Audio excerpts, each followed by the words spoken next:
Très chers amis, bonjour, je suis heureuse de vous retrouver, j'espère que vous allez bien, puisque lorsqu'on regarde la télévision, lorsqu'on regarde les médias, eh bien, il n'y a que des annonces catastrophiques. Alors on sait que c'est la spécialité des médias d'annoncer uniquement ce qui est dramatique. Mais en dehors de ça, effectivement, il y a beaucoup de souffrances, de plus en plus malheureusement. Donc on voit bien les guerres, les famines, les catastrophes naturelles, donc incendies, inondations, glissements de terrain, etc. Tout ça cause beaucoup de dégâts, comme disent les médias, de dégâts matériels et humains. Mais ce qu'on ne dit pas, par contre, c'est qu'il y a également beaucoup de morts au niveau des animaux. Puisque lorsqu'il y a un incendie ou une inondation, les animaux qui sont dans la forêt, par exemple, eh bien, brûlent. Et on sait qu'ils sont beaucoup plus nombreux que les êtres humains. Et donc, il y a beaucoup plus de dégâts et de souffrances, de morts au niveau animal. Et ça, on ne le dit pas.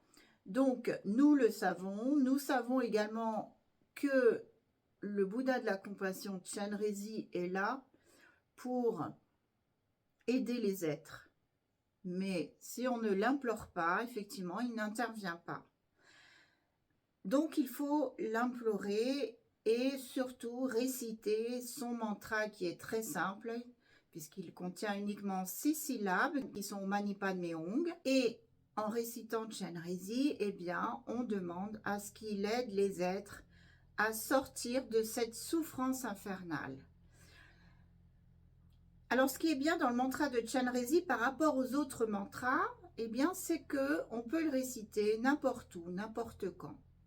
On peut le réciter donc assis dans son fauteuil ou assis en tailleur.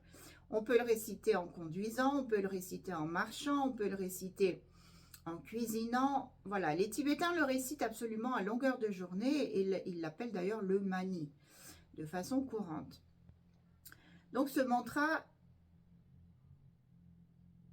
qui est déjà simple à prononcer et il est également praticable en toutes circonstances, à tout moment.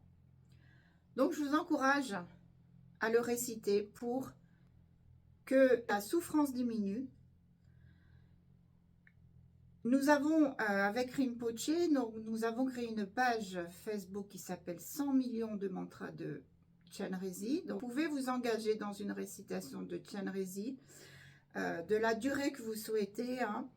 Et à terme, vous envoyez donc vos mantras par email ou autre. Vous envoyez vos mantras à Rinpoche pour qu'il puisse faire une dédicace commune. Sur cette page, nous indiquerons le nombre de mantras récités progressivement par chacun d'entre vous. Nous vous remercions d'aider les êtres qui en ont de plus en plus besoin en récitant le mantra de Chenrezig. Alors, quand on récite le mantra, bien sûr, il ne suffit pas d'en réciter 3 ou 4 et de se dire « Oh là là, j'en ai fait 3 ou 4, il ne se passe rien ». Ça n'est pas magique du tout. Pour avoir le pouvoir réellement d'aider les êtres, eh bien, il faut en réciter un certain nombre. Et si collectivement, on en récite chacun de notre côté, eh bien déjà la terre va pouvoir se pacifier, va pouvoir résorber toutes ces souffrances. Et en même temps, on va pouvoir purifier notre karma négatif, hein, le karma négatif qui a été accumulé durant des vies et des vies, donc qui est vraiment innombrable, et à terme devenir identique à Chenrezig, obtenir toutes les qualités de Chenrezig, dont celle la plus importante, bien sûr, c'est d'aider les êtres, à se pacifier, à obtenir la clairvoyance et à les envoyer dans le champ pur de Bouddha Amitabha, à sortir définitivement du cercle des existences samsariques qui ne sont que souffrance. Prenez soin de vous et des autres. Tashi Dele, à très bientôt.